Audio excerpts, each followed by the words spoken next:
ba yung biyahe sa bangka? Pedro? Jay? Kumusta ang biyahe? Maingay nga lang. Kumusta ang biyahe sa bangka?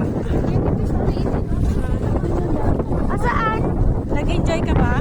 Sa bangka? Kumusta ang biyahe? Okay lang. Kumusta naman? Sakit yung hita. Nakatulog siya. Oh, kumusta? Uy, ganun. Kumusta?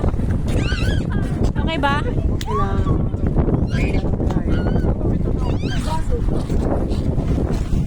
Dito kami sa Sagay Port. Punta kami Bacolod. Hindi naman kami bumili.